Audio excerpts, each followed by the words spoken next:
Hi friends, welcome to Shiva sir maths class. మనం AP డిఎస్సికి సంబంధించి ప్రీవియస్ గా డిఎస్సి పేపర్స్ ఎక్స్ప్లెయిన్ చేస్తున్నాం కదా.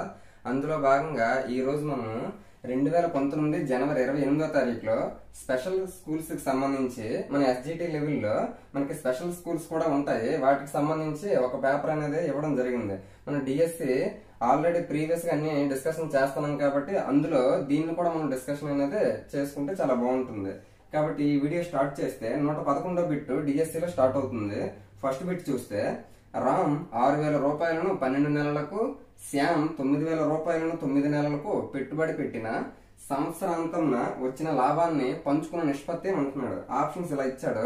మనకి రామ్ ఏమో 6,000 పెట్టాడు, శ్యామ్ ఏమో 9,000 పెట్టాడు. కాబట్టి శ్యామ్ ఏమో ఎక్కువ పెట్టాడు కాబట్టి ఎక్కువ నిష్పత్తి అనేది శ్యామ్కి సంబంధించి లాభంలో వస్తుంది అని అనుకోవచ్చు. కానీ ఇటువంటిది మనం కరెక్ట్ గా చూస్తే అమౌంట్, టైం ఆ రెండు ఇచ్చాడంటే మనకి వాళ్ళు పంచుకునే ప్రాఫిట్ ఎలా ఉంటుంది అంటే వాళ్ళు పెట్టిన పెట్టుబడి మరియు కాలాల నిష్పత్తి ఏదైతే ఉంటుందో కాలాల నిష్పత్తి మనకి ఏమవుతుందంటే వారి తాలూకా లాభాల నిష్పత్తి అవుతుంది.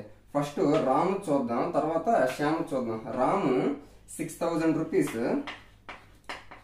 ఎన్ని నెలలకి? 12 నెలలకి. ఇది రామ్ తాలూకా పెట్టుబడి కాలాల నిష్పత్తి. మరి శ్యామ్ ఎంత? 9,000 రూపీస్ ఎన్ని నెలలకు? 9 నెలలకు. ఈ విధంగా ఈ రెండు తాలూకా రేషియో మనకి ఏమవుతుందంటే లాభాల నిష్పత్తి అవుతుంది. పెట్టుబడి కాలాల నిష్పత్తి మనకి ఏమవుతుందంటే లాభాల నిష్పత్తి. ఆ పాయింట్ మనకు తెలియాలి. మరి ఇక్కడ చూస్తే రేషియో అన్నది కాబట్టి రేషియో లెవెల్లో పెట్టుకున్నాము. 3 zeros క్యాన్సిల్. నెక్స్ట్ 6 12 72, 9 9 81. ఇప్పుడు చూస్తే 9 తోటి 2 డివైడ్ అవుతాయి. 9 8 9 9 అంటే ఏ రేంజ్ లో ఉన్నాయి? 8:9 రేషియోలో రామ్ మరియు శ్యామ్ తాలూకా లాభాల నిష్పత్తి అనేది ఉంటుంది. 8:9. Option 2 is the correct answer. Next question చూస్తే 112ది. ఒక పుస్తకం ముద్రిత వెల 180 రూపాయలు. దానిపై 15% రుసుము లభించిన ఆ పుస్తకం కొనుటకు ఎంత చెల్లించాలి అంటున్నాడు. ఆప్షన్స్ ఈ విధంగా ఇచ్చాడు. మనకి ఫస్ట్ ప్రింటింగ్ రేట్ ఎంత అంటున్నాడు? 180 రూపీస్ అంటున్నాడు. దీని మీద మనకి 15% రుసుము అంటే డిస్కౌంట్ అనేది ఇచ్చాడు అని అంటున్నాడు. మరి దీంట్లో 15% అనేది మనం తీసిస్తే ఎంత డబ్బులకు మనం బుక్ కొనొచ్చో తెలుస్తుంది. మరి ఇందులో 15% అంటే మనకి 10% అంటే 18 అవుతుంది. మళ్ళీ 10% 18 అయ్యింది. మనకి 15% కాబట్టి ఇందులో సగం కూడా మనకి ఎంత అవుతుంది? 9 అవుతుంది. టోటల్ గా 15% మనకి ఎంత అవుతుంది అంటే 27 రూపీస్ అవుతుంది. ఇది మనకు తెలుసుకోవాలి. మరి ఆ 15% డిస్కౌంట్ అంటే అర్థం అంటే ఆ డిస్కౌంట్ అనేది తీసేసి మిగిలిన డబ్బులు మనం చెల్లించాలి. కాబట్టి 27 రూపీస్ ఇందులో నుంచి తీసిస్తే మనం ఎంత డబ్బులు బుక్ పెట్టుకోవాలంటే తెలుస్తుంది. 153 రూపీస్ మనము పెట్టి ఆ బుక్ అనేది కొనడానికి ఛాన్స్ ఉంటుంది. 153 మనకు కావాల్సిన answer. Option 1 is the correct answer. Next question చూస్తే 113. ఈ దిగువ వాణిలో గోల్డెన్ రేషియో స్వర్ణ నిష్పత్తి ఏది అని అంటున్నాడు. ఆప్షన్స్ ఏమి విధంగా ఇచ్చాడు. మనకు అసలు గోల్డెన్ రేషియో స్వర్ణ నిష్పత్తి అంటే ఏంటి అంటే మన భారతదేశంలో అనేక రకాలైనటువంటి కట్టడాలు, చారిత్రాత్మకమైన కట్టడాలు గట్రా ఉన్నాయి కదా. సపోజ్ మనకి ఒక తాజ్ మహల్ తీసుకుంటే ఆ తాజ్ మహల్ లో దీర్ఘచతురస్రాకారంలో ఉండేటటువంటి గోడలు ఉంటాయి కదా. ఆ గోడలు అనేవి ఏ నిష్పత్తిలో ఉంటాయంటే అంటే ఒక్క తాజ్ మహల్ అనే కాదు, చాలా రకాలైనటువంటి చారిత్రాత్మక కట్టడాల తాలూకా దీర్ఘచతురస్రాకార గోడలు తాలూకా పొడవు వెడల్పుల నిష్పత్తి అనేది దాదాపు ఎల్లప్పుడూ కూడా 1.615:1 ఈ రేషియోలోనే ఉంటుంది. పొడవు వెడల్పుల నిష్పత్తి ఎల్లప్పుడూ కూడా ఈ రేషియోలోనే ఉంటుంది అనే విషయాన్ని అబ్జర్వేషన్ చేయడం జరిగింది. కాబట్టి ఈ రేషియోనే మనం ఏం చెప్తామనంటే గోల్డెన్ రేషియో స్వర్ణ నిష్పత్తిగా మనం చెప్తాము. మరి 1.615:1 ఎక్కడ ఉంది? Option 3 is the correct answer. Next question చూస్తే 114. 16,000 రూపాయలపై మొదటి సంవత్సరం 6% చొప్పున, రెండో సంవత్సరం 8% చొప్పున, ప్రతి సంవత్సరం వడ్డీ తిరగకట్టిన 2 సంవత్సరాలకు అయ్యే చక్ర వడ్డీతో అగు మొత్తం ఎంత అని అంటున్నాడు. మనకి చక్ర వడ్డీ కనుక్కోవాలి, మొత్తం కనుక్కోవాలి. అంటే చక్ర వడ్డీని కూడా అసలుతో కలిపితేనే కదా మనకి మొత్తం వస్తుంది టోటల్. ఆ విధంగా మనం చూడాలి. ఆప్షన్స్ ఏ విధంగా ఇచ్చాడు. మనకి ఇటువంటి క్వశ్చన్స్ అన్ని కూడా మనం ఏ విధంగా చేయాలి అంటే మనకి ఎంత అమౌంట్ ఇచ్చాడు? 16,000 ఇచ్చాడు. మనకి ఫస్ట్ ఇయర్ 6% అన్నాడు. 6% అన్నాడు అంటే దాని అర్థం అంటే ప్రతి 100 రూపాయలకి 6 రూపాయలు వడ్డీ తీసుకుంటాడు. కాబట్టి ప్రతి 100 రూపాయలకి 6 రూపాయలు వడ్డీ తీసుకుంటాడు.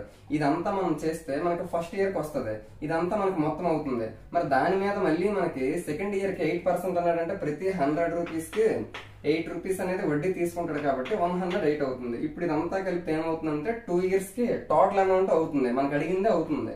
మనకి వడ్డీ అడిగాడు అనుకోండి, అప్పుడు మనకు వచ్చిన టోటల్లో నుంచి వాడు ఇచ్చిన ప్రిన్సిపల్ మైనస్ చేస్తే మనకు కావాల్సినటువంటి ఇంట్రెస్ట్ తెలుస్తుంది. మనకి ఇప్పుడు మొత్తం అడిగాడు కాబట్టి ఏ ప్రాబ్లం లేదు. 2 zeros క్యాన్సిల్, ఇక్కడ 1 0 ఇక్కడ 1 0 క్యాన్సిల్, కిందనేమో 10 ఉన్నది. ముందు ఇదంతా ఇంటూ చేద్దాం. 16 into 106, 16 6 96, 16 1 16 అంటే మనకి ఈ రెండు ఇంటూ చేస్తే ఇది వచ్చింది ఇంటూ 108. ఫస్ట్ 8 తో చేస్తే 8 6 48, 8 4, 8 9 72 ప్లస్ 4 76, 6 7, 8 6 48 ప్లస్ 7 55, 5 5, 8 1 8 5 13. నెక్స్ట్ 0 తోటి ఇదంతా జీరోలు. నెక్స్ట్ 1 తోటి చేస్తే ఇదంతా సేమ్ అదే కదా వస్తుంది కాబట్టి 6 9 6 9 6 1 చేస్తే 8 6 6 5 1 1 13 3 1. నెక్స్ట్ 8 1 అంటే మనకి ఏమొచ్చింది 1 8 3 1 6 8 వచ్చింది. మనకి కింద బై 10 కూడా ఉంది కదా కాబట్టి బై 10 చేయాలి. బై 10 చేయడం అంటే అర్థం అంటే ఒక ప్లేస్ తర్వాత మనం పాయింట్ పెట్టుకోవాలి అని అర్థం. కాబట్టి మనకు ఆన్సర్ ఏమొస్తుందంటే 18316.8. ఇది మనకు కావాల్సిన ఆన్సర్ అవుతుంది. మనకు అటువంటి ఆన్సర్ ఎక్కడ ఉంది? Option 4 is the correct answer. ఒకవేళ మనకు వడ్డీ అడిగాడు అనుకోండి, సేమ్ ప్రాసెస్ అంతా అదే చేస్తాం. మనకు వచ్చింది ఏంటంటే టోటల్ అమౌంట్ వచ్చింది. ఆ అమౌంట్ లో నుంచి వాడు ఏదైతే ప్రిన్సిపల్ ఇచ్చాడో 16,000 దాన్ని మనం మైనస్ చేస్తే మనకు కావాల్సినటువంటి ఇంట్రెస్ట్ వడ్డీ అనేది వస్తుంది. మనకి చక్రవడ్డీకి సంబంధించిన లెక్కలన్నీ కూడా ఈ విధంగా చేస్తే కొంచెం వేగంగా అయిపోతుంది. నెక్స్ట్ క్వశ్చన్ చూస్తే 115 కింది సంఖ్యలలో 6 చే నిశ్శేషంగా భాగించబడే సంఖ్య ఏది అని అంటున్నాడు. ఇక్కడ 4 ఆప్షన్లను ఇవ్వడం జరిగింది. మనకి ఏ నెంబర్ తో డివైడ్ అవ్వాలి అని అంటే 6 తో డివైడ్ అవ్వాలి. మనకి ఒక నెంబర్ అనేది 6 తో డివైడ్ అవ్వాలి అంటే మనకి 6 కి డైరెక్ట్ గా డివిజిబిలిటీ రూల్, బాజనీత సూత్రం అనేది లేదు. మనం అటువంటి సందర్భంలో ఏం చేయాలంటే 6 ని 2 పరస్పర ప్రధాన సంఖ్యలు లబ్ధంగా రాయాలి. కాబట్టి 6 ని 2 పరస్పర ప్రధాన సంఖ్యలు 2 into 3 గా మనం రాయొచ్చు. అంటే ఒక నెంబరు 2 తోటి 3 తోటి రెండింటితోటి డివైడ్ అయినప్పుడు మాత్రమే ఆ నెంబరు 6 తో డివైడ్ అవుతుంది అని అర్థం చేసుకోవాలి. కాబట్టి ఇక్కడ ఫస్ట్ 2 తో అన్ని డివైడ్ అవుతున్నాయా లేదా చూద్దాం. ఇక్కడ మనకి 2 తో డివైడ్ అవ్వాలంటే అర్థం అంటే యూనిట్ ప్లేస్ లో మనకి 0 2 4 6 8 వాటిలో ఏదున్నా కూడా 2 తో డివైడ్ అవుతుంది. ఇక్కడ అన్ని నెంబర్లో కూడా యూనిట్ ప్లేస్ లో మనకి 2 అనేది ఉంది కాబట్టి ఇక్కడ అన్ని నెంబర్లు కూడా 2 తో డివైడ్ అవుతాయి. మరి 6 తో డివైడ్ అవ్వాలంటే 2 తో మాత్రమే కాదు, ఇంకా దేనితో అవ్వాలి? 3 తో కూడా అవ్వాలి. కాబట్టి ఆ విధంగా 3 తోటే మనకి డివైడ్ అయ్యేది కేవలం ఒకే ఒకటి ఉంటుంది. అదేంటో మనం చూడాలి. ఒక నెంబర్ 3 తో డివైడ్ అవ్వాలంటే దాని డివిజిబిలిటీ రూల్ ఏంటి? సమ్ ఆఫ్ డిజిట్స్ ఏమో 3 తో డివైడ్ అవ్వాలి. ఇప్పుడు సమ్ ఆఫ్ డిజిట్స్ అంటే అంకెల మొత్తము ప్లస్ చేయాలి. ఆ నెంబరు 3 తో డివైడ్ అయితే మొత్తం నెంబర్ కూడా 3 తో డివైడ్ అవుతుంది. ఇప్పుడు చూస్తే 8 10 8 10 18 18 to 20 20 అనేది 3 తో డివైడ్ అవ్వదు కాబట్టి ఆప్షన్ 1 అనేది కాదు. నెక్స్ట్ 2 చూస్తే 7 to 9 9 6 15 15 3 18 18 5 23 23 ప్లస్ 2 25 25 కూడా 3 తో డివైడ్ అవ్వదు కదా కాబట్టి ఆప్షన్ 2 కూడా కాదు. నెక్స్ట్ ఆప్షన్ 3 చూస్తే 8 1 9 9 10 19 19 to 21 21 అనేది 3 తో కూడా డివైడ్ అవుతుందా లేదా? అంటే ఇక్కడ ఆప్షన్ 3 లో ఉండే ఈ నెంబరు 2 తోటి డివైడ్ అవుతుంది, అలాగే 3 తో కూడా డివైడ్ అవుతుంది. మరి 2 తోటి 3 తోటి రెండింటితోటి డివైడ్ అవుతుందంటే ఆ నెంబర్ ఖచ్చితంగా దేంతో డివైడ్ అవుతుంది? 6 తో కూడా డివైడ్ అవుతుంది. ఇక్కడ మనకి ఇచ్చిన ఆప్షన్స్ లో ఆప్షన్ 3 మాత్రమే 2 తోటి 3 తోటి రెండింటితోటి అవుతుంది కాబట్టి 6 తో కూడా అవుతుంది. Option 3 is the correct answer. ఒకవేళ 4th ఆప్షన్ చూస్తే 7 to 9 9 6 15 15 4 19 19 5 24 24 plus 2 26 26 అనేది 3 తో డివైడ్ అవ్వదు కదా కాబట్టి ఈ నెంబర్ కూడా ఆప్షన్ 4 కూడా కాదు. ఆ విధంగా మనం ఆప్షన్ వెరిఫికేషన్ చేసుకొని చెయ్యాలి.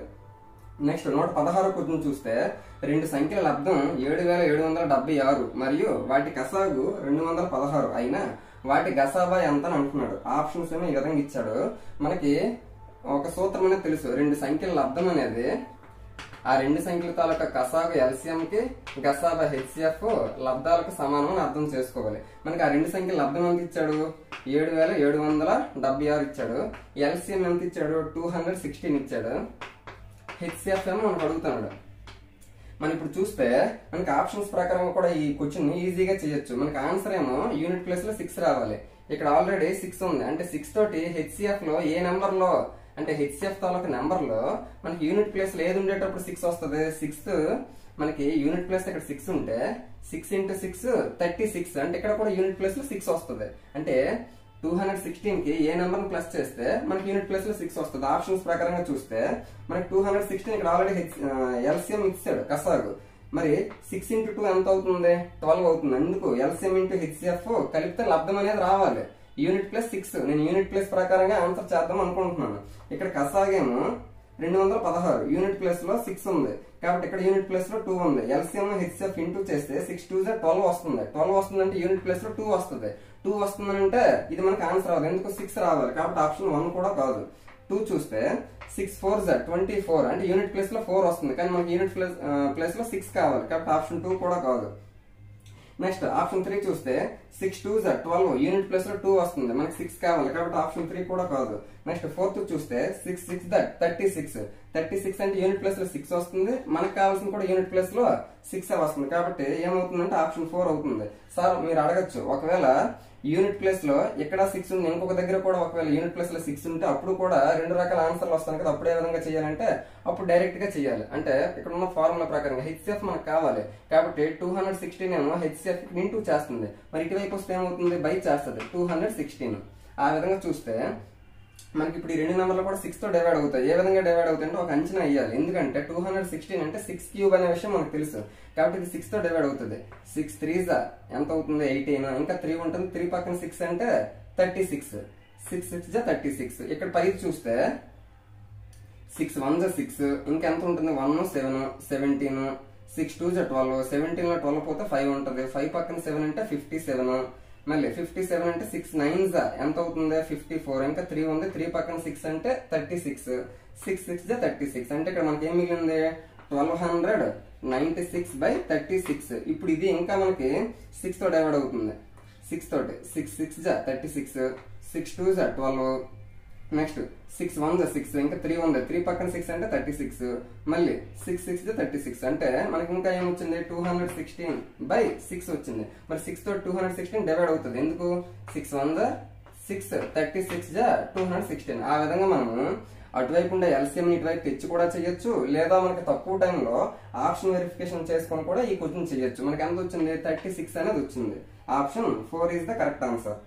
నెక్స్ట్ క్వశ్చన్ చూస్తే 117ది 111 మరియు 112 వర్గాల మధ్య గల పూర్ణ సంఖ్యల సంఖ్య అంటున్నాడు. ఆప్షన్స్ ఏ విధంగా ఇచ్చాడు. మనకి ఈ విధంగా 2 వరుస నెంబర్లు ఇచ్చి వాటి వర్గాల మధ్యలో ఎన్ని పూర్ణ సంఖ్యలు ఉంటాయని అడిగాడు అనుకోండి. అప్పుడు మనం ఏం చేయాలంటే ఫస్ట్ నెంబర్ ని డబల్ చేస్తే అదే మనకి ఆ 2 వర్గాల మధ్యలో ఉన్న పూర్ణ సంఖ్యలు అవుతాయి. మనకి 2 ఇంటూ ఫస్ట్ నెంబర్ ఏమి ఇచ్చాడు 111 ఇచ్చాడు కాబట్టి 2 ఇంటూ చేస్తే ఏమొస్తుంది 222 వస్తుంది. కాబట్టి మనకు కావాల్సిన answer 222. Option 3 is the correct answer. అది ఏ విధంగా అంటే నేనేమన్నాను 2 వరుస నెంబర్లు కంపల్సరీగా అయ్యి ఉండాలి అంటున్నాను. ఫర్ ఎగ్జాంపుల్ నేను 3² 4² 2 వరుస నెంబర్ల తాలూకు వర్గాల మధ్యలో ఎన్ని ఉంటాయో చూద్దాం. 3² అంటే మనకి 9, 4² అంటే 16. ఈ రెండింటికి మధ్యలో ఎన్ని నెంబర్లు ఉంటాయో చూద్దాం. 9 తర్వాత వచ్చేది 10 11 12 13 14 15. ఎన్ని నెంబర్లు వచ్చాయి 1 2 3 4 5 6 నెంబర్స్ వచ్చాయి. మనం దీన్ని షార్ట్ కట్ లో ఏ విధంగా చెప్పామంటే 2 వరుస వర్గాల మధ్యలో ఎన్ని పూర్ణ సంఖ్యలు ఉంటాయో చెప్పాలంటే ఫస్ట్ ఏదైతే నెంబర్ ఇస్తాడో ఆ నెంబర్ ని డబల్ చేస్తే ఆ మధ్యలో ఎన్ని ఉన్నాయో తెలుస్తుంది. మనకి ఫస్ట్ ఇచ్చిన నెంబర్ ఏంటి 3 ని డబల్ చేస్తే 6 వస్తుంది. మరి ఆ మధ్యలో ఉన్నది 6 అనేది మనకు తెలిసిందా లేదా? ఆ విధంగా వీటికి మధ్యలో కూడా 111కి 112కి వర్గాల మధ్యలో ఎన్ని ఉంటాయంటే ఫస్ట్ నెంబర్ ని డబల్ చేస్తే 222 వచ్చాయి. అంటే ఈ 2 నెంబర్ల తాలూకు వర్గాల మధ్యలో 222 నెంబర్లనే ఉంటాయి కాబట్టి ఆప్షన్ 3 అవుతుంది. నెక్స్ట్ 118 చూస్తే 12800 సంపూర్ణ ఘనం అగుటకు గుణించవలసిన కనిష్ట సంఖ్య ఏదని అంటున్నాడు. ఆప్షన్స్ ఏ విధంగా ఇచ్చాడు. మనకి ఇటువంటిది సంపూర్ణ ఘనం అవ్వడానికి లేకపోతే వర్గం అవ్వడానికి గుణించవలసిన కనిష్ట సంఖ్య లేదా భాగించవలసిన కనిష్ట సంఖ్య ఇటువంటి క్వశ్చన్స్ ఏవడినా కూడా వాడు మనకి ఏ నెంబర్ అయితే ఇచ్చాడో ఆ నెంబర్ ను మనము ఏ విధంగా రాసుకోవాలంటే ప్రైమ్ ఫ్యాక్టరైజేషన్ అంటే ప్రధాన కారణాంక లబ్ధంగా రాసుకోవాలి. ఇప్పుడు 12800 ఏ విధంగా రాసుకోవచ్చు 128 ఇంటూ 100 గా రాసుకోవచ్చు. ఇప్పుడు 128 నేను 2 పవర్ 7 గా రాస్తాను. అలాగే 100ని నేను ఏ విధంగా రాస్తాను, 10 స్క్వేర్గా నేను రాస్తాను. ఇప్పుడు చూస్తే 2⁻7 అంటే 2 క్యూబ్ ఇంటూ 2 క్యూబ్ ఇంటూ 2, అదే కదా దాని అర్థం. ఎందుకంటే ఇక్కడ ఏమీ లేదంటే 1 ఉన్నట్టు. ఇప్పుడు 2 క్యూబ్ ఇంటూ 2 క్యూబ్ ఇంటూ 2⁻1 అంటే నేను ఈ విధంగా క్యూబులుగా ఎందుకు విడదీసుకున్నాను అంటే సంపూర్ణ ఘనము అంటే క్యూబ్ అంటున్నాడు కదా, క్యూబులుగా విడదీసుకోవాలి. ఇప్పుడు ఇక్కడ 10 కూడా 10 మనం ఏ విధంగా రాయొచ్చు, 2 ఇంటూ 5గా రాయొచ్చు. మరి 10కి స్క్వేర్ ఉంది కాబట్టి 2 ఇంటూ 5 కూడా స్క్వేర్ చేస్తే ఈ స్క్వేర్ అనేది రెండింటికి వస్తుంది కాబట్టి అప్పుడు 2 స్క్వేర్ అవుతుంది. 2 స్క్వేర్ ఇంకా 5 స్క్వేర్ కూడా అవుతుంది. ఇప్పుడు చూస్తే ఇక్కడ 2 క్యూబ్ ఉంది, ఇక్కడ 2 క్యూబ్ ఉంది, ఇక్కడ 2⁻1 ఇంటూ 2 స్క్వేర్ ఉంది. అంటే ఇక్కడ మొత్తం కలిపితే ఏమవుతుంది, అప్పుడు 2 క్యూబే కదా అవుతుంది. ఎందుకు ఈ రెండు భూములకు సమానం కాబట్టి ఘాతాంకాలను ప్లస్ చేయాలి, అప్పుడు 2 క్యూబ్ అయిపోయింది. ఇక్కడేమో 5 స్క్వేర్ ఉంది. ఇప్పుడు కరెక్ట్ గా చూస్తే ఏం అవ్వాలంటున్నాడు వాడు, సంపూర్ణ ఘనం అవ్వాలి, పర్ఫెక్ట్ క్యూబ్ అవ్వాలి అంటున్నాడు. ఇది ఆల్రెడీ క్యూబ్ లో ఉంది, ఇది ఆల్రెడీ క్యూబ్ లో ఉంది, ఇది కూడా ఆల్రెడీ క్యూబ్ లో ఉంది. కానీ ఇది క్యూబ్ లో లేదు, 5 స్క్వేర్ ఉంది. అది క్యూబ్ అవ్వాలి, క్యూబ్ అయితేనే కదా సంపూర్ణ ఘనం అవుతుంది. మరి 5 స్క్వేర్ కి ఏ నెంబర్ మనం ఇంటూ చేస్తే, కనిష్ట సంఖ్య లీస్ట్ గా ఏ నెంబర్ ఇంటూ చేస్తే అది కూడా క్యూబ్ గా మారుతుంది.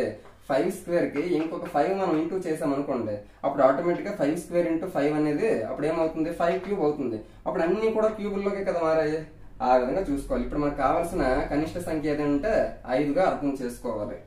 Option 4 is the correct answer.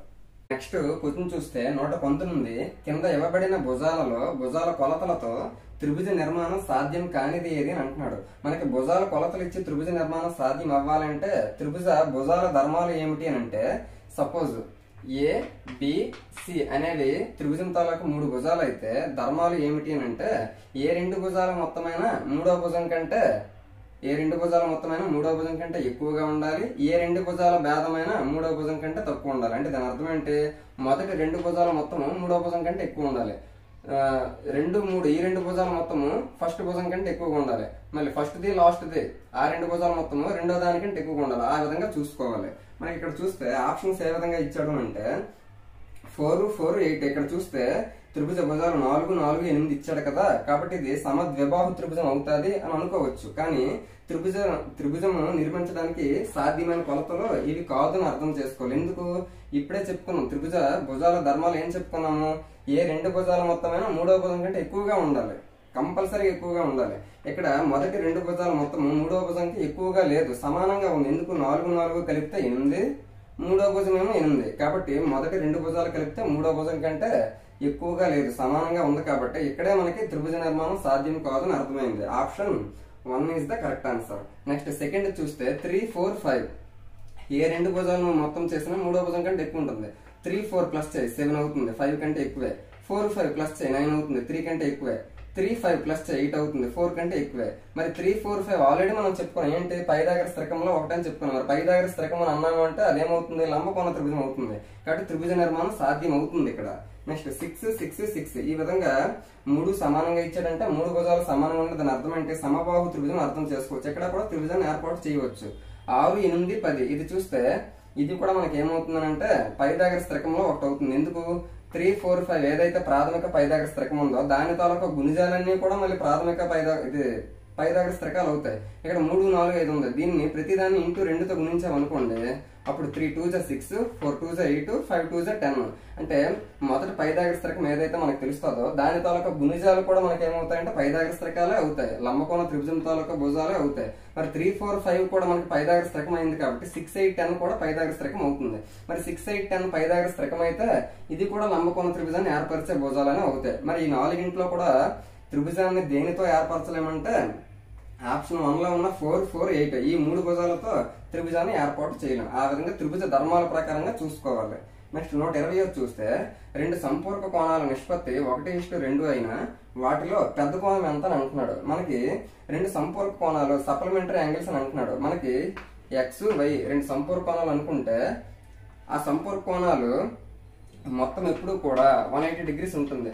Some of 2 angles is equal to 180 degrees, then the 2 angles is called supplementary angles. అంటే 2 కోణాలు మొత్తం 180 degrees అయితే ఆ 2 కోణాలు మనం ఏమంటామంటే సంపూర్ణ కోణాలు అని అంటాం. మరి మనకి 180 degrees అంటున్నాడు, ఆ 2 కోణాలు ఏ నిష్పత్తిలో ఉన్నాయంటున్నాడు, 1:2లో ఉన్నాయని అంటున్నాడు. అంటే ఆ 2 కోణాల మొత్తము మొదటిదేమో ఒక భాగం అయితే రెండో కోణం ఏమో 2 భాగాలు, మొత్తం కలిపితే 3 భాగాలు. ఆ 3 భాగాలు సంపూర్ణ కోణాలు అన్నాడు కాబట్టి 180 degrees అవ్వాలి.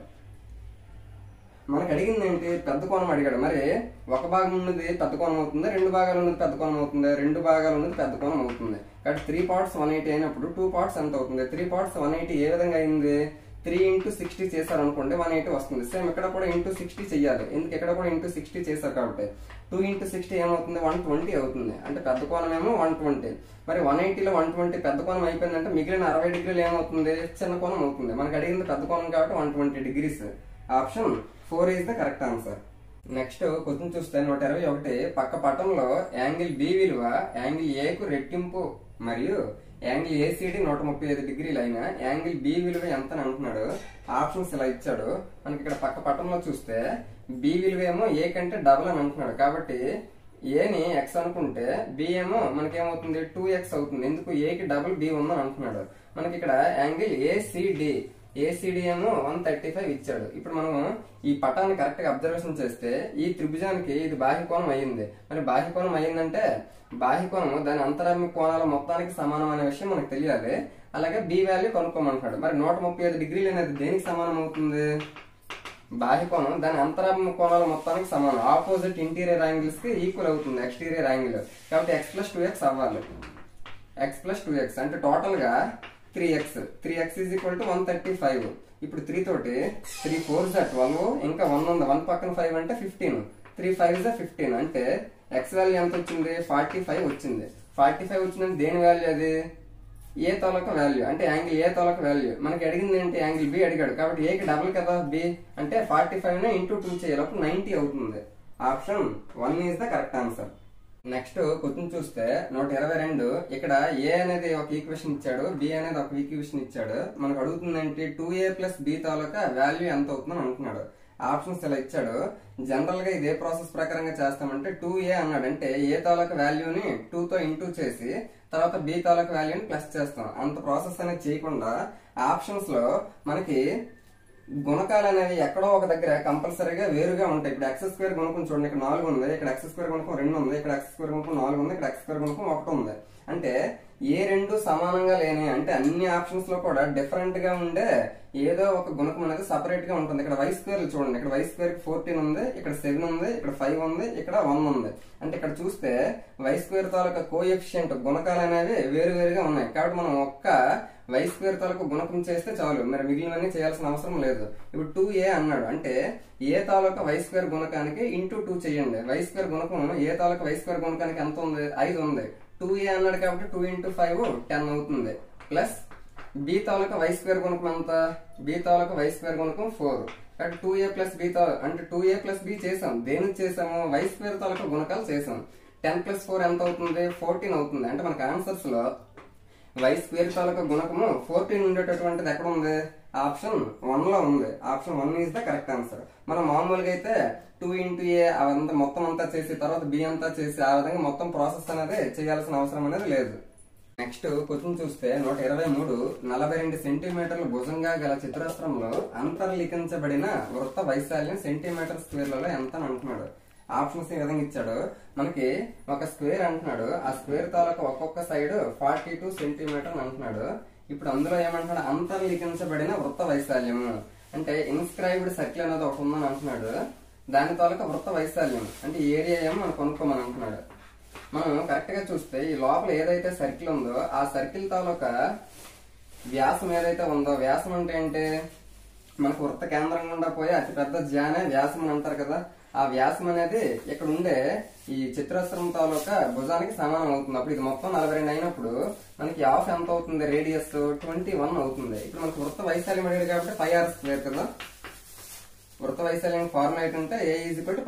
π అంటే 22/7, r అంటే మనం ఆల్రెడీ టోటల్ గా 42 వ్యాసం అయినప్పుడు అందులో రేడియస్ ఏమో 21 అవుతుంది. కాబట్టి 21 into 21, 7 1 7 3 3 into 21 ఏమవుతుంది? 63 into 22. 2 తోటి ఫస్ట్ చేస్తే 126 వస్తుంది, మళ్ళీ 2 తో చేస్తే 126 వస్తుంది. 6 8 3 1 అంటే లోపల ఉండే ఈ సర్కిల్ తాలూకా ఏరియా ఎంత వచ్చిందంటే 1386 సెంటీమీటర్ స్క్వేర్ వచ్చింది. Option 3 is the correct answer. Next question చూస్తే 124 ప్రస్తుతం నవ్య వాళ్ళ అమ్మ వయస్సు నవ్య వయస్సుకు 3 రెట్లు. 5 సంవత్సరాల అనంతరం వారిద్దరి తాలూకా వయస్సులో మొత్తం 66 సంవత్సరాలు అయినా నవ్య ప్రస్తుత వయస్సు ఎంత అని అంటున్నాడు. ఆప్షన్స్ ఇలా ఇచ్చాడు. నవ్య వయస్సు, వాళ్ళ మదర్ వయస్సు. నవ్య వయసుకి అంటే నవ్య వాళ్ళ అమ్మ వయస్సు నవ్య కంటే 3 రెట్లు అని అంటున్నాడు. అంటే నవ్య 1 యూనిట్ అయితే వాళ్ళ అమ్మదేమో 3 యూనిట్స్ అవుతుంది. ఎందుకు? నవ్య కంటే 3 రెట్లు ఎక్కువ వాళ్ళ అమ్మది. 5 సంవత్సరాల తర్వాత వారిద్దరి వయస్సులు, ఇది ఎప్పుడుది? ఇది ప్రెసెంట్ వాళ్ళ రేషియో 1:3 ఉన్నదని అర్థం చేసుకోవాలి.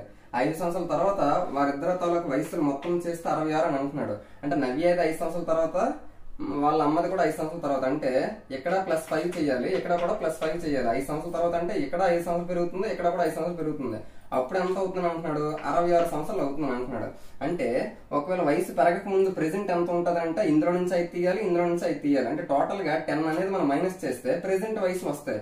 మరి 66 లో నుంచి 10 ఇయర్స్ మైనస్ చేస్తే 56 వస్తుంది. ఈ 56 ఎవరికి సంబంధించింది? వాళ్ళిద్దరిదే ప్రెసెంట్ వయసు అవుతుంది.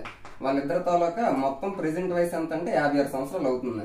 ఇప్పుడు వారి తాలూకు ప్రెసెంట్ వయసుల తాలూకు నిష్పత్తి ఏ రేషియోలో ఉంది? 1:3 ఉంది. అంటే టోటల్ గా 4 పార్ట్స్ కదా, ఆ 4 పార్ట్స్ ప్రెసెంట్ 56 ఏజ్ కి ఈక్వల్ అవుతుంది. మనకు అందులో ఎవరి వయసు అడిగాడు? నవ్య వయసు అడిగాడు. నవ్య అదంతా 1 యూనిట్ కదా, కాబట్టి 1 పార్ట్ ఎంత అవుతుంది? 4 పార్ట్స్ 56 ఏ విధంగా అయింది? 4 × 14 14 4 is 56. ఆ విధంగా ఇక్కడ కూడా ఇంటూ 14 చేస్తే మనకి నవ్య వయసు ఏమో 14 ఇయర్స్ అనేది వస్తుంది. Option 4 is the correct answer. Next question చూస్తే 125 చుట్టుకొలత 32 సెంటీమీటర్లు అయ్యే విధంగా వేరు వేరు పొడవులతో గీయగలిగే దీర్ఘచతురస్రాల సంఖ్య ఎంత అని అడుగుతున్నాడు. ఆప్షన్స్ ఏ విధంగా ఇచ్చాడు. మనకి దీర్ఘచతురస్రం చుట్టుకొలత 32 సెంటీమీటర్లు అవ్వాలి. అటువంటి దీర్ఘచతురస్రాలు వేరు వేరు కొలతలతో ఎన్ని తయారు చేయగలమని అంటున్నాడు. మనకి దీర్ఘచతురస్రం తాలూకు చుట్టుకొలతకి ఫార్ములా ఏంటి? 2 × L + B. 2 × L + B. చుట్టుకొలత ఎంత ఉండాలంటున్నాడు? 32 ఉండాలంటున్నాడు. అంటే చుట్టుకొలత మారకూడదు. చుట్టుకొలత మారకుండా పొడవు వెడల్పులు మారుస్తూ ఎన్ని రకాలుగా మనం తయారు చేయొచ్చు అని అంటున్నాడు. 2 1s 2 16s. అంటే L + B ఏమో 16 అవ్వాలి. అంటే ఫస్ట్ సపోజ్ L ఏమో 1 అయింది అనుకోండి. అంటే పొడవు L అయితే పొడవు 1 అయితే B 15 అవుతుంది. ఇది ఒక రకం. నెక్స్ట్ అలాగే లెంత్ 2 అయినప్పుడు బ్రెత్ 14 అవుతుంది. నెక్స్ట్ L 3 అయినప్పుడు అది 13 అవుతుంది. నెక్స్ట్ L 4 అయినప్పుడు B ఏమో 12 అవుతుంది. L 5 అయినప్పుడు B 11 అవుతుంది. నెక్స్ట్ L ఏమో 6 అయినప్పుడు B ఏమో ఎంత అవుతుంది? 10 అవుతుంది. నెక్స్ట్ L 7 అయినప్పుడు B ఏమో 9 అవుతుంది. ఈ విధంగా మనం రకరకాల కొలతలతో ఇవన్నీ మనం తయారు చేస్తాం. ఎన్ని అవుతున్నాయి అంటే 1 2 3 4 5 6 7 అయ్యాయి. కానీ మనకి ఆప్షన్స్ లో 7 లేదు. ఎందుకు లేదు అంటే మనకి ఇక్కడ వరకు మనం చేసాం కదా. సపోజ్ L అనేది 8 అయింది అనుకోండి, అప్పుడు బ్రెత్ కూడా 8 అయింది అనుకోండి, అప్పుడు కూడా మనం దీర్ఘచతురస్రాన్ని ఏర్పాటు చేయవచ్చు. ఎందుకు ఏర్పాటు చేయవచ్చు అంటే 8 కొలతలతో మనం ఒక దీర్ఘచతురస్రాన్ని ఏర్పరిచామని అంటే దాని అర్థం ఏంటి? అది చతురస్రమే అవుతుంది. కాబట్టి ఇక్కడ మనం తెలుసుకోవాల్సిన విషయం ఏంటంటే చతురస్రం అనేది దీర్ఘచతురస్రం తాలూకు అన్ని రూల్స్ కూడా పాటిస్తుంది. కాబట్టి చతురస్రం సంబంధించింది కూడా ప్రతి చతురస్రము దీర్ఘచతురస్రం అవుతుంది. ఎందుకంటే దీర్ఘచతురస్రం సంబంధించిన ప్రతి రూల్ కూడా చతురస్రం అనేది పాటిస్తుంది. కాబట్టి ఇక్కడ 8 అనే ఆప్షన్ కూడా మనం తీసుకోవాలి. కాబట్టి అప్పుడు మొత్తం ఎన్ని అవుతాయంటే 8 రకాల కొలతలు అనేవి అవుతున్నాయి. Option 1 is the correct answer. Next question చూస్తే 126 ఇక్కడ ఒక ఘాతాంకాల న్యాయాలకు సంబంధించి ఒక ఈక్వేషన్ అనేది ఇవ్వడం జరిగింది. దాన్ని సూక్ష్మీకరించగా వచ్చే వాల్యూ ఏమని అంటున్నాడు. ఆప్షన్స్ ఏ విధంగా ఇచ్చాడు. మనకి ఇక్కడ క్వశ్చన్ చూస్తే 5/6 హోల్ పవర్ -3 అన్నాడు. అంటే ముందు మైనస్ అనేది పోవాలి అంటే లోపల ఏ ఫ్రాక్షన్ అయితే ఉందో దాన్ని మనం రివర్స్ చేస్తే పైన ఉన్న ఫ్రాక్షన్ పోతుంది. అప్పుడు ఏమవుతుందంటే 6/5 అవుతుంది. 6/5 హోల్ క్యూబ్ అవుతుంది. అప్పుడు మైనస్ పోతుంది. మరి 6/5 హోల్ క్యూబ్ అయినప్పుడు ఆ క్యూబ్ అనేది 6 కి వెళ్తుంది, 5 కి వెళ్తుంది. కాబట్టి 6³/5³ ఈ విధంగా మనం రాసుకోవాలి. నెక్స్ట్ ఇక్కడ కూడా పవర్ లో మైనస్ ఉన్నది అని అంటే ఆ మైనస్ పోవాలంటే లోపల ఉన్న ఫ్రాక్షన్ ని రివర్స్ చేయాలి. అప్పుడు ఏమవుతుంది? 25/36 అవుతుంది. 25 ని 5² గా రాయొచ్చు. సపోజ్ ఇంకొక స్టెప్ నేను వేస్తాను. 25/36 హోల్ స్క్వేర్. మరి 3 పవర్ 0 ఎనీథింగ్ పవర్ 0 అనేది 1 అవుతుంది. కాబట్టి ఇంటూ 1 అనేది మనం చేయాల్సిన అవసరం లేదు. ఇప్పుడు చూస్తే 6³/5³ ఇంటూ 25 ని 5² గా రాయొచ్చు. ఆ 5² కి స్క్వేర్ ఉంది కాబట్టి 5 పవర్ 4 అవుతుంది. 36 ని 6² గా రాయొచ్చు. 6² కి స్క్వేర్ ఉంది కాబట్టి 6 పవర్ 4 అవుతుంది. ఇప్పుడు ఏమేమి క్యాన్సిల్ అవుతాయి? ఇక్కడ 6 పవర్ 4 లో ఇక్కడ 6³ అంటే ఇక్కడ 6 ఎన్ని ఉన్నట్టు? 4 ఉన్నట్టు. ఇక్కడేమో 6 3 ఉన్నాయి. కాబట్టి ఇక్కడ 6³ కి ఇక్కడ 6 పవర్ 4 లో క్యూబ్ పోతాయి. ఇంకా ఒక 6 మాత్రం ఉంటుంది. ఇక్కడ కూడా 5 లో 5s ఎన్ని ఉంటాయంటే 4 times 5 అనేది ఉంటుంది. ఇక్కడ 5 cube అనేది ఉంది కాబట్టి ఇక్కడ 5 cube కి ఇక్కడ 5 లో 5 cube కి క్యాన్సిల్ అవుతుంది. ఇంకేం మిగులుతుందంటే ఒక 5 మిగులుతుంది. అంటే టోటల్ గా 5/6 అనేది ఫైనల్ గా మిగిలే ఆన్సర్ అవుతుంది. Option 3 is the correct answer. Next question చూస్తే 127 పక్కనున్న పటం ఆధారంగా సర్వసమాన త్రిభుజాలు ఏవి అని అంటున్నాడు. ఆప్షన్స్ ఈ విధంగా ఇచ్చాడు. మనకి ఇక్కడ పక్కన పటం చూస్తే ఈ పటంలో సర్వసమాన త్రిభుజాలు కాంగ్రెంట్ గా త్రిభుజాలు ట్రయాంగిల్స్ ఏమున్నాయో మనం కనుక్కోవాలి. ఇక్కడ ఇచ్చిన పటంలో చూస్తే 2 త్రిభుజాలు ట్రయాంగిల్స్ ఉన్నాయనే విషయం మనం అబ్జర్వేషన్ చేయాలి. ఈ 2 ట్రయాంగిల్స్ కూడా కామన్ గా ఉన్న భుజం ఏమిటి అని అంటే ఏబి అనేది కామన్ గా ఉంటది. నెక్స్ట్ మనం ఫస్ట్ ఈ భుజాన్ని కంపారిజన్ చేసి తర్వాత ఈ భుజాన్ని కంపారిజన్ చేయాలి. ఎందుకంటే మనకి సర్వసమానం అనేటప్పుడు అక్కడ ఇచ్చే ఆర్డర్ అనేది చాలా ఇంపార్టెంట్. ఇప్పుడు ఈ భుజాన్ని మనం చూస్తే ఏ నుంచి సికి 3.5 ఉంది. నెక్స్ట్ ఈ ట్రయాంగిల్ లో ఎక్కడి నుంచి 3.5 ఉంది, ఇది ఈ రెండింటికి కామన్ గా ఉన్నది ఇదే కదా. మరి ఈ కామన్ గా ఉన్న దాంట్లో ఏ నుంచి సికి స్టార్ట్ చేశాడు 3.5. మరి ఈ కామన్ గా ఉన్న బి నుంచి డికి స్టార్ట్ చేస్తే 3.5 అంతే కదా. అంటే ఏసీ బిడి ఈక్వల్ గా ఉన్నాయి. ఏసీ ఈజ్ ఈక్వల్ టు బిడి అది ఈక్వల్ గా ఉన్నాయి. నెక్స్ట్ చూస్తే మనం ఇక్కడ ఈ భుజంలో ఏ నుంచి బికి స్టార్ట్ చేసావు అంటే ఈ ట్రయాంగిల్ ఉద్దేశించి మాట్లాడితే ఏ నుంచి బికి స్టార్ట్ చేసావు. ఈ ట్రయాంగిల్ ఉద్దేశించి మాట్లాడితే బి నుంచి ఏ నువ్వు గీసావు. ఇప్పుడు ఏబి ఈజ్ ఈక్వల్ టు ఏమవుతుంది బిఏ అవుతుంది. అంటే ఇక్కడ ఆర్డర్ ఏ విధంగా ఉన్నది అంటే ఏసి ఇక్కడ బిడి అక్కడ చూడాలి. ఇక్కడ చూడు ఏసి అంటే ఏ ప్లేస్ లో బి ఉండాలి, సి ప్లేస్ లో డి ఉండాలి. ఆ విధంగా ఉండాలి. ఒక పాయింట్ చూడాలి. ఏ ప్లేస్ లో బి ఉండాలి, సి ప్లేస్ లో డి ఉండాలి. ఏ ప్లేస్ లో మనకేం ఉండాలి బి ఉండాలి. ఇక్కడ బి ఉన్నదా అంటే ఇక్కడ ఫస్ట్ ప్లేస్ లో ఏ ఉంది, ఇక్కడ ఫస్ట్ ప్లేస్ లో బి ఉండాలి. ఇక్కడ ఫస్ట్ ప్లేస్ లో బి లేదు కాబట్టి ఆప్షన్ 1 అనేది కాదు. సెకండ్ చూస్తే ఫస్ట్ ప్లేస్ లో ఏ ఉంది సరిపోయింది. ఇక్కడ అటువైపు ఉండే ఈ త్రిభుజంలో ఫస్ట్ ప్లేస్ లో ఏముండాలి బి ఉండాలి. ఇక్కడ ఫస్ట్ ప్లేస్ లో బి ఉంది సరిపోయింది. నెక్స్ట్ ఇక్కడ సి ఏ ప్లేస్ లో ఉందో ఆ సి ఉన్న ప్లేస్ లో అటువైపు త్రిభుజంలో డి ఉండాలి. ఇక్కడ ఈ ట్రయాంగిల్ లో సి ఏ ప్లేస్ లో ఉంది, థర్డ్ ప్లేస్ లో ఉంది. అక్కడ కూడా అటువైపు ట్రయాంగిల్ లో సి ఉన్న ప్లేస్ లో సి థర్డ్ ప్లేస్ లో ఉంది కాబట్టి ఇక్కడ డి కూడా థర్డ్ ప్లేస్ లో డి అనేది ఉంది కదా థర్డ్ ప్లేస్ లో. ఆ విధంగా ఆర్డర్ అనేది చూడాలి. ఏబి ఇక్కడేమో బిఏ. ఏబి ఈ త్రిభుజాన్ని లెక్కలో పెట్టుకుంటే ఏబి, ఈ త్రిభుజాన్ని నుంచి చూస్తే బిఏ. నెక్స్ట్ ఈ రెండు చూడు బిసి అన్నాడు, ఇది బిసి. ఇటువైపు చూస్తే ఏడి ఏది ఇంకా ఇది. ఈ విధంగా ఇదంత సమానం, ఇది కూడా అంతే సమానం. ఎందుకు బిసి ఏమో 3 అయినప్పుడు ఏడి కూడా 3 అయ్యింది. నెక్స్ట్ ఇక్కడ చూడు ఏసీ ఇక్కడ బిడి. ఏసీ ఎంత అంటున్నాడు 3.5, బిడి ఎంత అంటున్నాడు 3.5. ఆ విధంగా మనకి అన్ని కరెక్ట్ గా సరిపోయేటట్టు చూసుకోవాలి. ఆర్డర్ అనేది కొంచెం చేంజ్ అయినా కూడా కన్ఫ్యూజన్ అయ్యే ఛాన్స్ అయితే ఉంటది. Option 2 is the correct answer. Next question చూస్తే 128 కింద ఇచ్చిన కోణాల నిష్పత్తులలో చతుర్భుజ నిర్మాణం సాధ్యం కానిది ఏది అని అంటున్నాడు. ఆప్షన్స్ ఇలా ఇచ్చాడు. మనకి ఒక క్వాడ్రిలేటరల్ చతుర్భుజం ఏర్పాటు చేయాలి అంటే మనకి అందులో 4 కోణాల మొత్తం కూడా మనకి ఎంత ఉండాలి అంటే 360 degrees ఉండాలి. ఆ విధంగా 360 degrees ఉంటుందో లేదో చూద్దాం. అంటే ఏ 2 భుజాల మధ్యలోనైనా మనకి కంపల్సరీగా చూస్తే 180 కంటే తక్కువ ఉంటది. ఇక్కడ చూస్తే 90 కంటే ఎక్కువ ఉంటుంది, 180 కంటే తక్కువ ఉంటుంది. ఎందుకు 180 అంటే స్ట్రైట్ యాంగిలే కదా. మరి ఇప్పుడు ఈ 2 భుజాలు, ఇప్పుడు సపోజ్ ఈ భుజం ఈ భుజం, ఈ 2 భుజాలు ఈ విధంగా ఉన్నాయి అనుకోండి. ఇక్కడ నుంచి ఇక్కడ వరకు ఒక భుజం, ఇక్కడ నుంచి ఇక్కడ వరకు ఒక భుజం, ఆ 2 భుజాలు ఈ విధంగా ఉన్నాయి అనుకోండి. అప్పుడు మనకి ఈ 2 భుజాలు కలిపి ఒక భుజం అయిపోతుందే గానీ మనకి చతుర్భుజం 4 భుజాలు అనేది సాధ్యపడదు కదా. అది ఒక పాయింట్ మనకు గుర్తుంటే ఈజీగా చేయొచ్చు. 1:2:3:4 మనకి టోటల్ గా 360 అవ్వాలి. ఇక్కడ ఎన్ని పార్ట్స్ ఇచ్చాడు 1 2 3 3 3 6 6 4 10 పార్ట్స్ ఇచ్చాడు. మనకి ఫస్ట్ పార్ట్ టోటల్ గా 360 ని 10 పార్ట్స్ చేశాడు.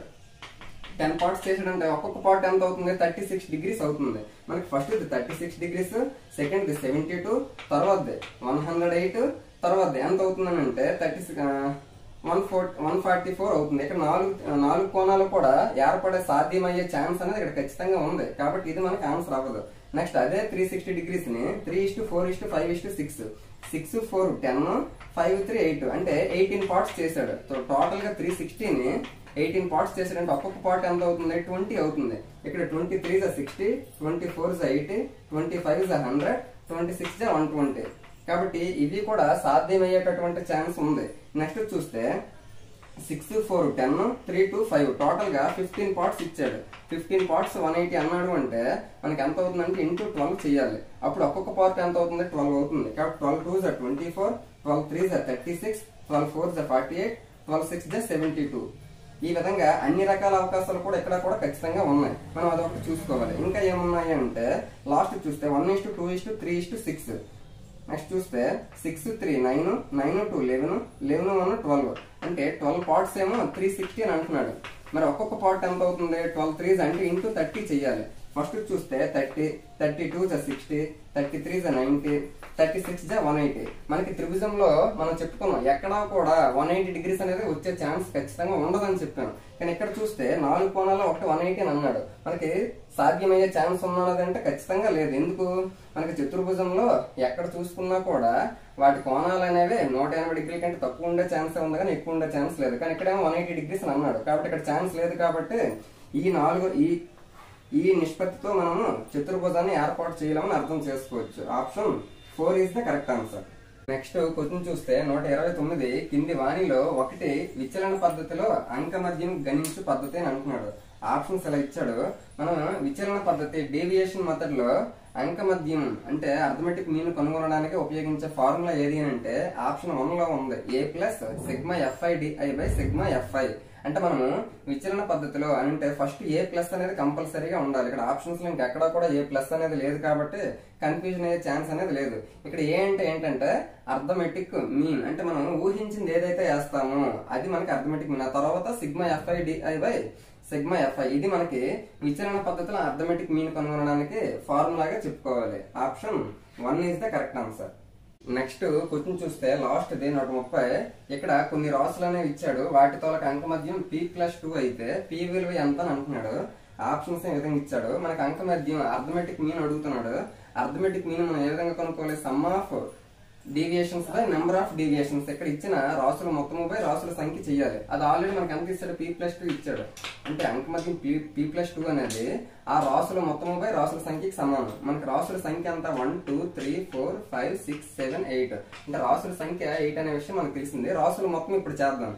8 11 19 19 14 33 33 17 50 50 13 63 63 63 plus 7 ఎంత? 70 70 plus 9 79 79 plus P. ఇది మనకు వచ్చింది. ఇప్పుడు 8 ని తెస్తే 8P plus 8 2 16 79 plus P. 8P plus P ఇటు వస్తే మైనస్ అవుతుంది. కాబట్టి 7P is equal to 79 లో నుంచి మనం ఏం చేయాలంటే 16 మైనస్ చేయాలి. అప్పుడు ఏమొస్తుంది? 63 వస్తుంది. 7 1s 7 9s. కాబట్టి P is equal to 9 వచ్చింది. మనకు కావాల్సిన answer 9. Option 1 is the correct answer. ఈ విధంగా మనము 2019 జనవరి 28వ తారీఖున స్పెషల్ స్కూల్స్ కి సంబంధించి డిఎస్సి ఎస్జిటి లెవెల్లో ఎటువంటి మ్యాథ్స్ కంటెంట్ బిట్లు అడిగాడు, వాటి ఎక్స్ప్లెనేషన్స్ ఏ విధంగా చేయాలో ఈ వీడియోలో అర్థమైనట్టే చెప్పాను అనుకుంటున్నాను. ఈ వీడియో మీకు నచ్చిందంటే తప్పకుండా లైక్ చేయండి. మీ ఫ్రెండ్స్ ఎవరైతే ఉన్నారో వారికి కూడా షేర్ చేయండి. శివ సార్ మ్యాథ్స్ క్లాస్ ని సబ్స్క్రైబ్ చేసుకోండి. Thank you.